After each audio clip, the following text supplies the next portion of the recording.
Boom! How's it going? It is I, your boy, TJ, and welcome to M5 Property Addicts. And this is the channel where we talk anything and everything around real estate as we know it as property in South Africa. We are in Durban. Are you there? Cape Town, Johannesburg, Pretoria, or you might be in Bloemfontein. We talk about passive income on here because we do property in the rental space predominantly, and the passive income of property is one of those amazing things because you can literally make money from no money if you know what I'm talking about. However, we meet every day, Monday to Thursday, and we talk about this. And I am your boy, Tarai Jack. Good having you in.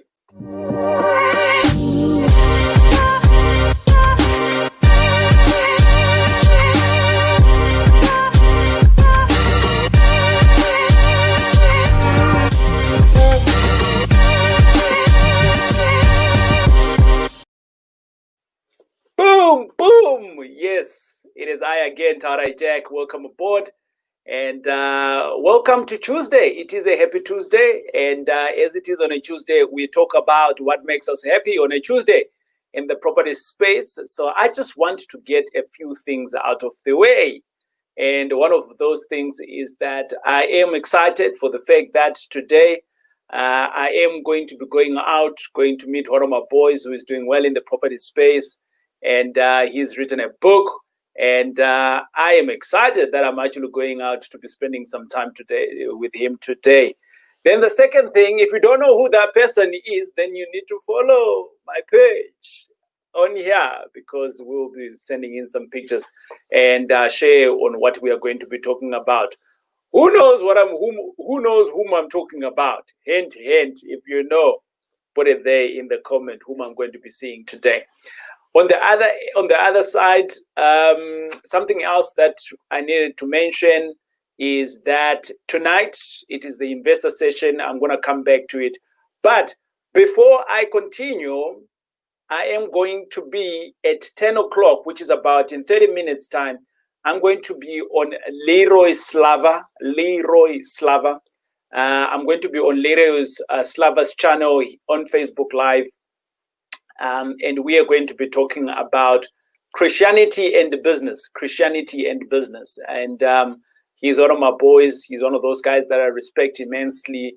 He is actually the reason why I'm in property.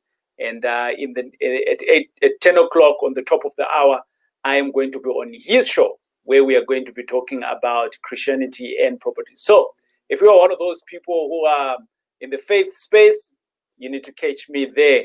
I'm literally finishing off here, grabbing a cup of coffee, boom, and then I'm going to be live on his channel.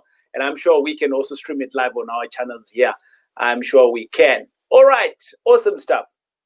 Now that we've gotten that out of the way, it is the administration of the day. We do have it, administrations every day, right?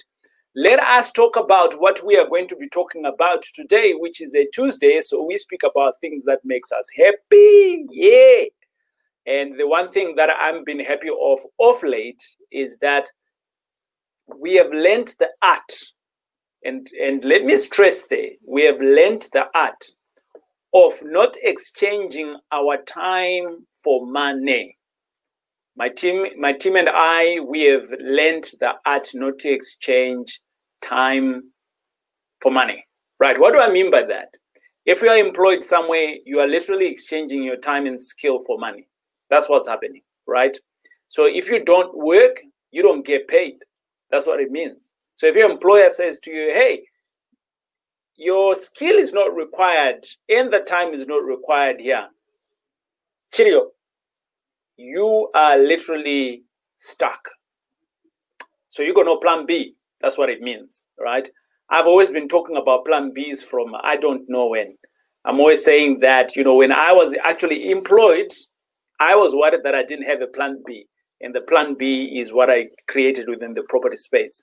And now I've got multiple projects, multiple properties that gives me an income. So am I still exchanging my time and skill for money?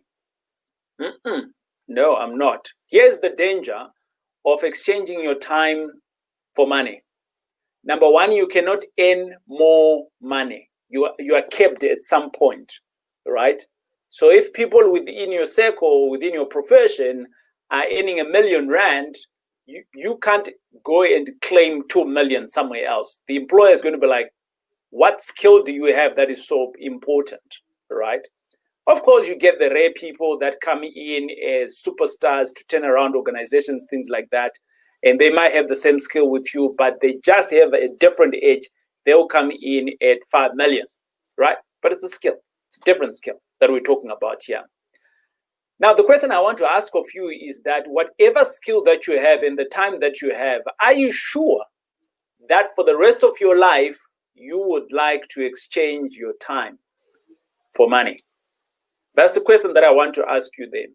So whatever you do, whether you're a nurse, doctor, and by the way, most of my business partners are doctors. I don't know. I'm not a doctor myself. I mean, doctor like medical doctors. Yeah.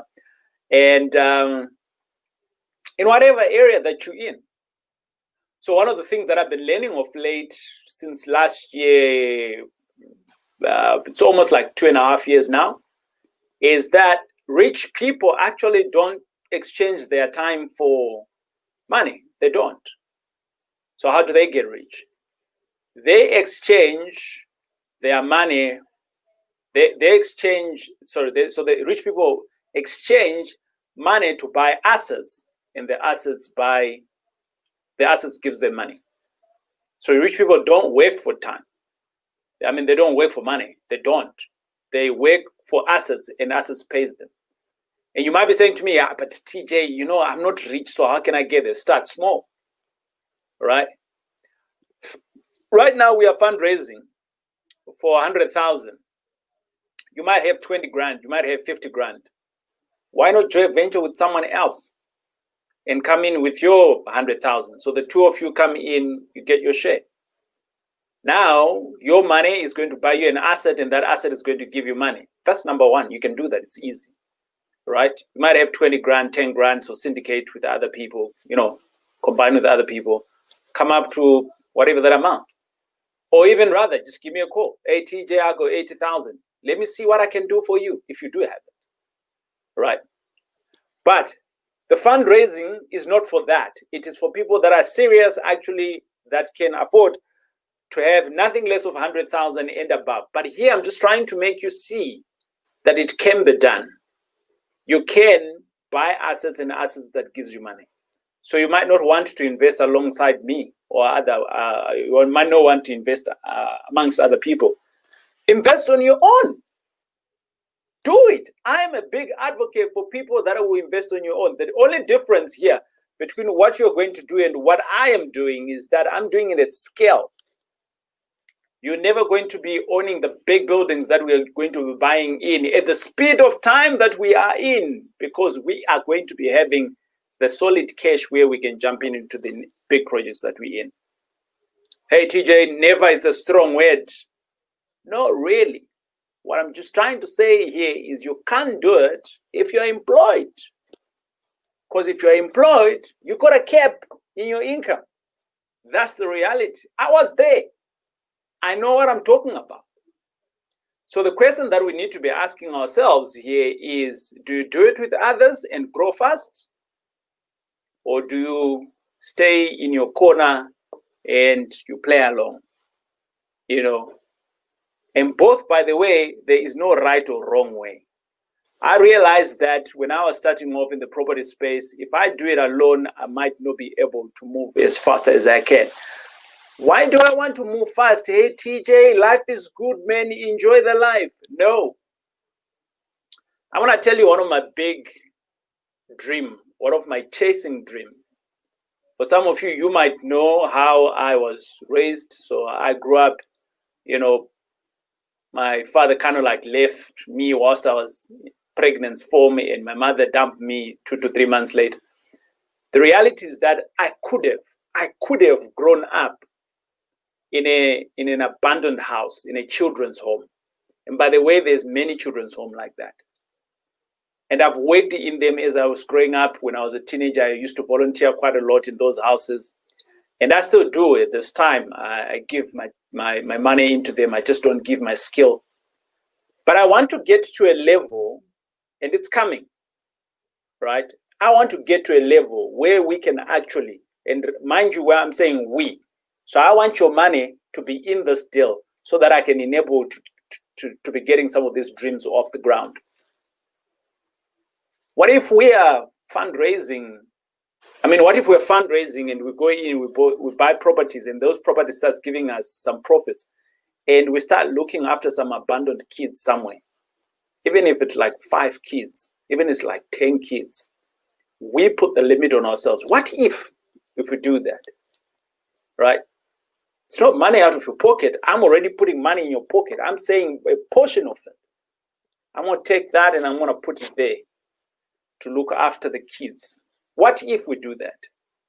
What if we look after the frail? Right? Ever been to an old people's home of late? All of us, we're getting old. Some of us might die young and we might skip that bandwagon. But the reality is we're all getting old.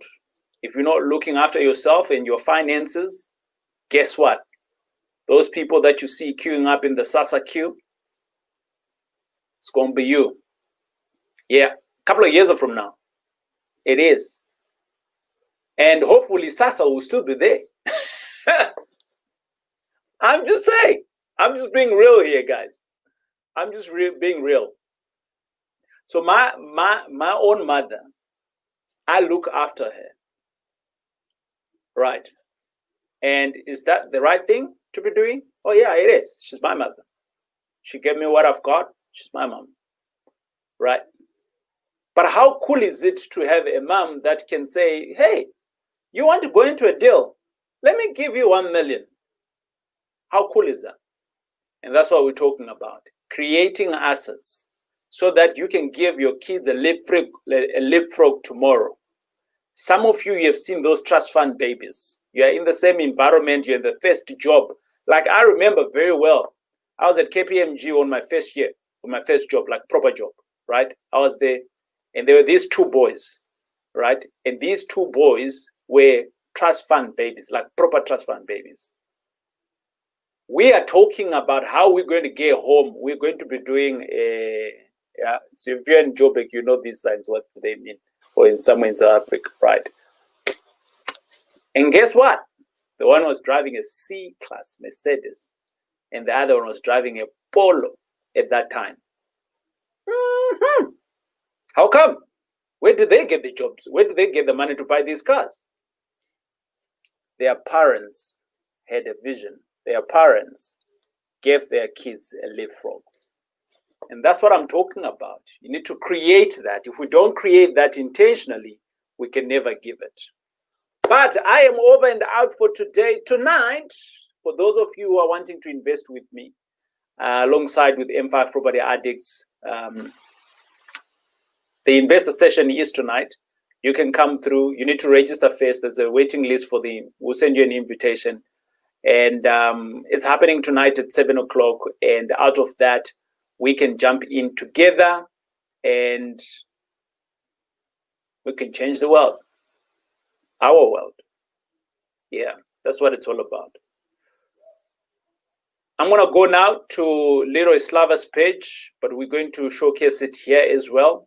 And over and above that, tonight, don't be late. We start on time, an hour, budget an hour, we are done. And out of that, you can send in your applications. And if we are good to go to work with you, we start working. We are closing the fundraising by the end of the month. Today is the 22nd, on the 30th, which is in 9 days' time. We are closing the fundraising. And whatever we've got, we'll go to work. It's that simple. Ne. Ladies and gentlemen, it's been a pleasure hanging around with you. We'll talk to you later. God bless for now. Cheers.